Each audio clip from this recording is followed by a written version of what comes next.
c'est souvent parce que nous sommes couchés que nous pensons que les autres sont grands. Ah oui. Ici, dans ce pays, vous vous êtes levés. Et je ne veux pas terminer sans aborder un thème, parce que je vous le dis, je vous le répète, et si ceux qui analysent la situation le savent, on est en guerre. On est en guerre. Les gens vont revenir nous conquérir violemment. Et quand ils reviendront, ce ne sera pas pour 20 ans, hein. Ouais. Ce ne sera pas pour 40 ans. D'accord. Ils vont venir pour rester. Alors eux préparent la guerre, mais eux exigent que nous, nos militaires, qui ont pris leurs responsabilités, qui sont les mieux habilités à nous piloter dans cette période de guerre continue, prolongée qu'on a devant nous, eux, ils veulent qu'on les remette vite en dehors des choses les placards. pour avoir de nouveau des civils qu'ils savent et peuvent manipuler, etc. Ouais.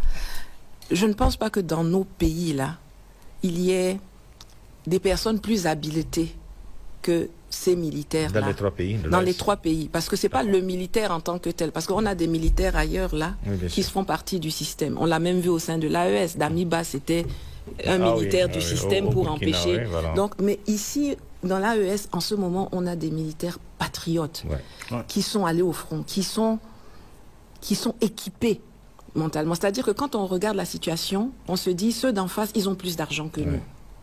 Ils ont des armes plus perfectionnées que nous. Ça peut être vrai. Hein. Bien Même sûr. si on avait le temps, je débattrais, parce que nous avons les ressources. Eux, ils ont l'argent. L'argent, c'est du papier. Bien sûr. Tu imprimes.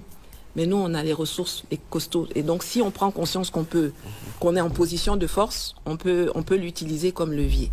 On va dire, ils ont les armes, d'accord. Peut-être qu'on a un retard à rattraper là, mais même là, dans cet espace sahélien, on a des cultures de forgerons, de faire ceci.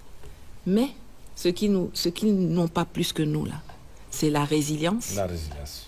Et c'est l'intelligence. L'intelligence, ouais. D'accord. Ce qui se passe là maintenant, c'est une guerre d'intelligence. Je demande à chacun de faire preuve d'intelligence, de se souvenir que le 26 juillet, vous êtes restés unis.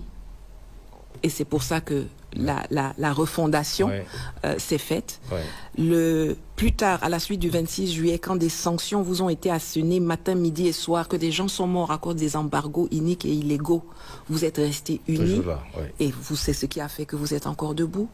Que quand les soldats français et puis le petit clown de Sylvain Ité là, ont refusé de partir du Niger, vous êtes restés unis.